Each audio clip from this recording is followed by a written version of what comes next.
네, 리핏 선데이는 노크교회 주일예배 설교 말씀으로 우리가 어떻게 하면 예수님을 닮아갈 수 있는지 함께 나누고 고민하는 시간입니다. 우리는 리핏 선데이를 통해 한 가지를 꿈꿉니다. 말씀이 우리 삶에서 일어나 우리를 변화시키기를.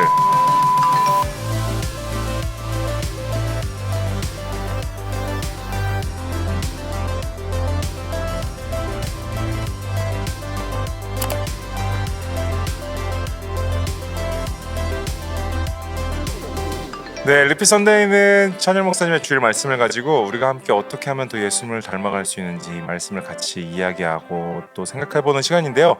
그렇기 때문에 이번 주에 목사님 말씀을 아직 못 들으셨다면은 소개글과 댓글 그리고 상단에 있는 링크를 통해 꼭 말씀을 듣고 오셔야 리핏 선데이가 또 훨씬 풍성한 은혜가 있을 거라 생각이 듭니다.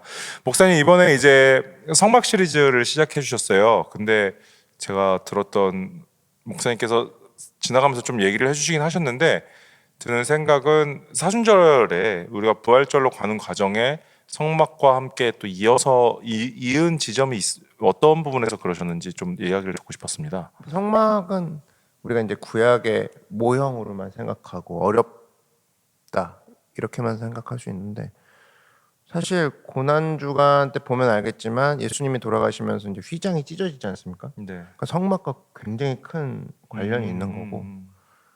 그렇기 때문에 이것들에 대한 그 내용을 알고만 있으면 신앙이 더 풍성해지고 깊어질 수 있다라는 거죠.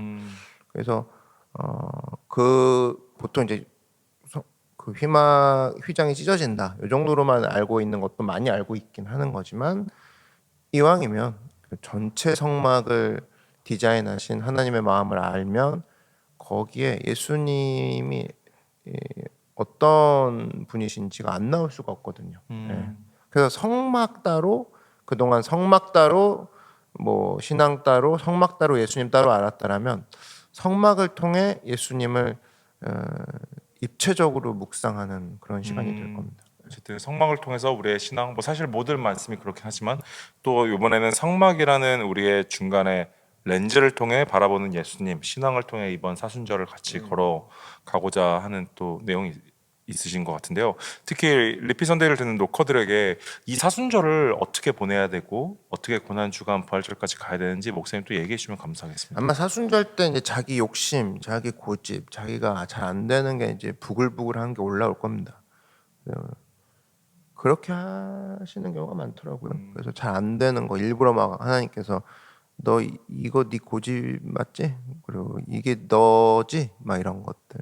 거기에 대해서 우리가 이제 사실은 이제 조용히 하고 묵상하면서 오히려 이런 나를 용서해 주시고 이런 나를 품고 가신 예수님을 묵상하는 거 그게 사순절 때 우리가 제일 원하시는 하나님의 방향대로 가는 것이고 또 성장할 수 있는 길이 아닌가 싶습니다. 그래서 오히려 고난 주간 때가 막 평탄하다 뭐 이 느낌이 아니라 고난 주간 때 여러분이 만나는 고난에 대해서 좀 묵상을 하는 자세, 돌아보는 자세를 취한다 그러면 확실히 예수님과 결을 같이 하는 그래서 그분을 발견할 수 있는 시간이 될 줄로 믿습니다. 네, 그래서 이 성막 시리즈와 함께 사순절 기간에 특별히 이 기간이 어떻게 보면 부활절이 그리스도인에게 가장 중요한 1년 중의 이벤트잖아요. 그런 가장 큰 그런 우리에게 특별한 날을 보내는 걸어가는 시간들, 그 예수님을 묵상하면서 내려놓고 목사님 말씀처럼 포기하며 예수님을 닮아가는 시간들이 또 되기를 바랍니다. 네, 그래서 저는 이번 말씀을 들어보니까 어떻게 제가 이 말씀의 내용을 다 듣고 나서 한 마디로 한 단어로 뭐 두 단어 정도 되겠죠. 이렇게 표현해 보니까 뜰의 영성이라고 좀 이렇게 생각이 들었던 것 같아요. 그래서 그러면서 또 동의어로 저는 엉성할 수 있다. 그러니까 삶에 대해서 뜰의 엉성. 그렇죠. 뜰의 영성과 괜찮다. 뜰의 엉성. 그래서 엉성할 수 있지만 나 스스로에게 있어서 예수님이 있기 때문에 그게 하나님 앞에 나아갈 수 있는 길이고 그렇다면 나도 다른 사람의 엉성함을 인정해 줄 수 있는가. 그렇게 목사님이 두 가지 어떻게 보면 설교를 압축한다면 그런 내용이었던 것 같아요. 그래서 목사님께서 얘기해 주셨던 게 복음은 이제 다시 우리에게 기회를 주는 것이라고 이야기를 해주셨어요. 세상은 너는 끝이야라고 하지만 먹으면 다시 기회를 주는 것. 근데 목사님 이 부분이 어떻게 보면은 이제 반복되는 죄에 대해 합리화를 할 수 있는 부분이라고 생각이 들 수도 있다고 생각이 들었어요. 그 부분에 대해서는 이 부분을 좀 어떻게 가져가면 좋을까요? 근데 이게 이제 이론으로만 생각하면 그게 되거든요. 음, 근데 막상 사랑하게 되면 그렇게 안 되죠. 음, 그냥 뭐 사랑해요. 만약에 진짜 사랑하는 사이야 이제 야 그런 식으로 용서하면 남자친구가 결국 안 하지 않냐? 뭐 여자친구도 결국 계속 그거 남용할 거 아니냐? 이렇게 얘기하는 모태솔로가 있다고 칩시다. 그러면 실제 사랑하는 사이로 딱 들어가잖아요. 자기야 나 진짜 나 사랑한다라면 그렇게 하지 마라고 했을 때 왜 용서해 주기로 하지 않았나? 이런 식으로 이론으로 파고갈 수가 없는 게 진짜 사랑하는 사이에서만 나오는 화학이 있거든요. 내가 널 사랑한다면 다신 하면 내가 진짜 짐승이지라고 스스로에게 얘기하는 지점이 있습니다.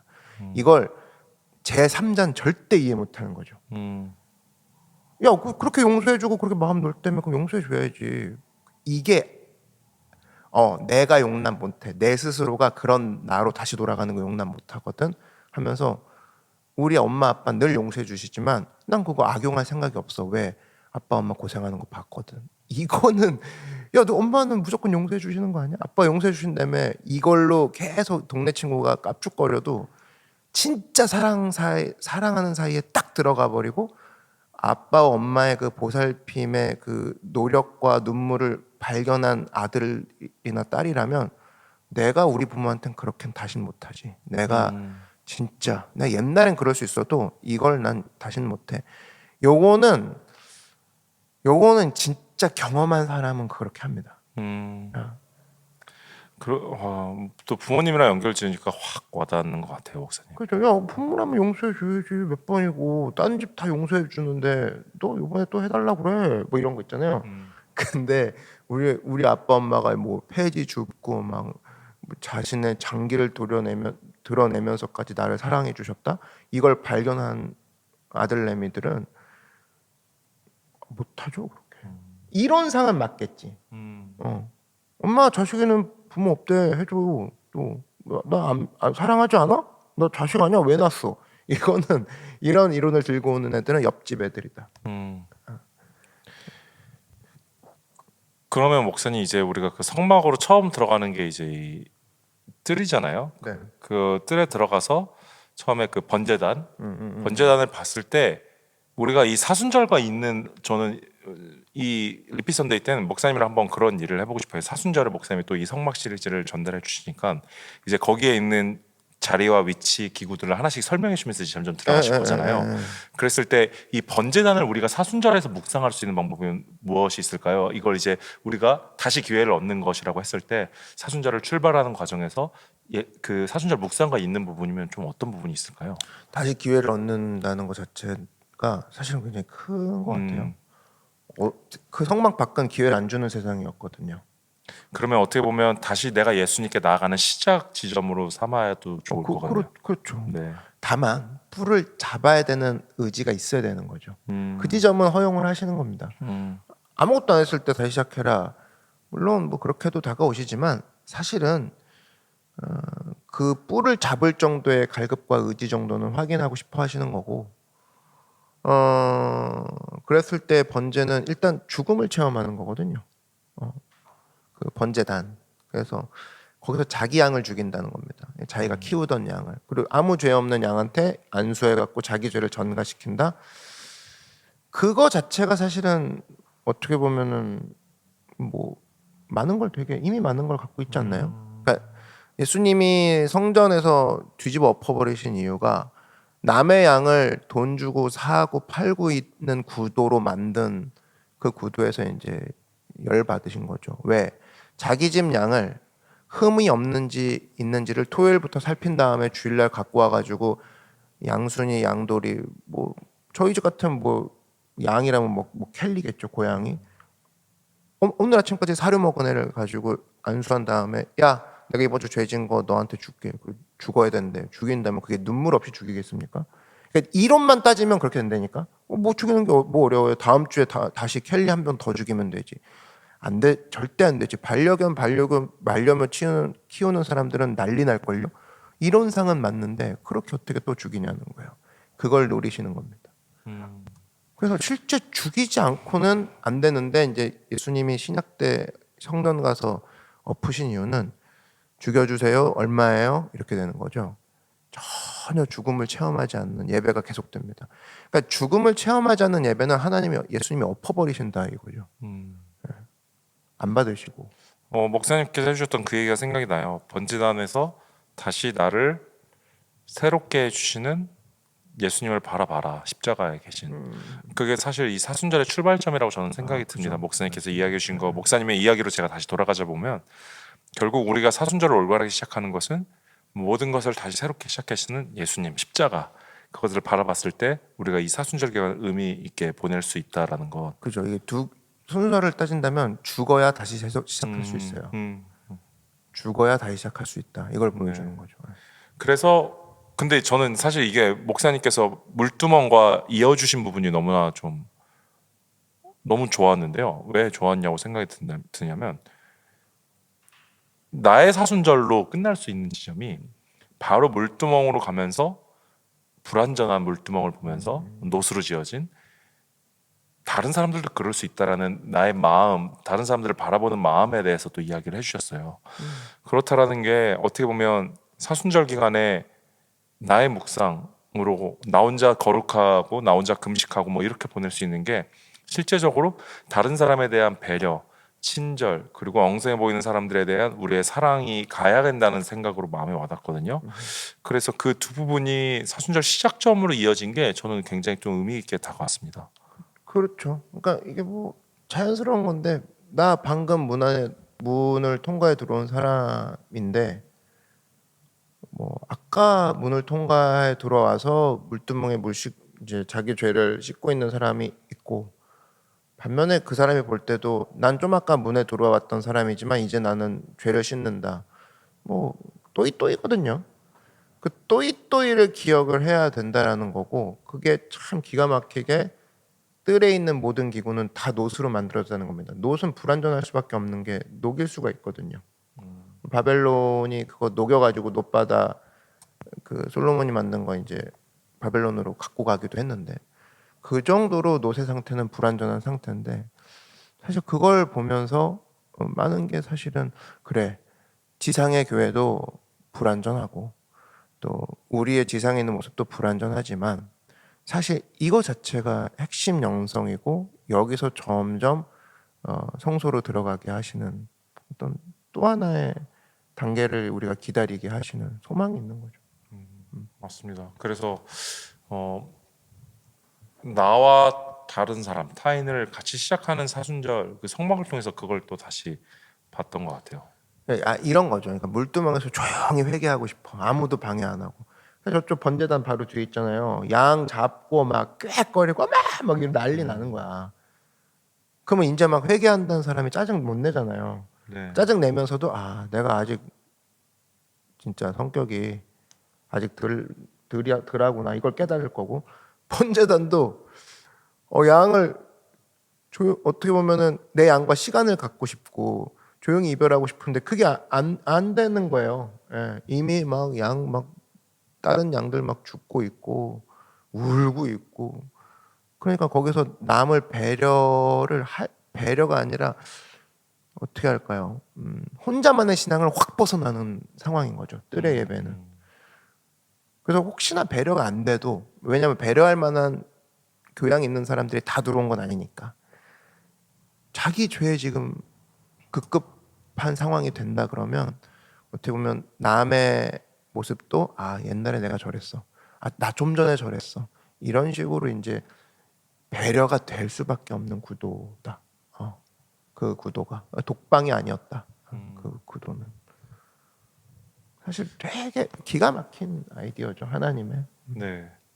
그래서 성막을 통해 우리가 또 예수님을 알아가고 그 이 사순절의 시작을 되는 지점이 여러 부분에서 또 구약에 되게 멀게만 느껴질 수 있는 이 성막 그리고 어떻게 보면 이미 끝난 그 시대의 전통 이런 것들로서 우리가 다시 또 의미를 찾을 수 있는 되게 귀한 시간이라고 또 생각이 듭니다.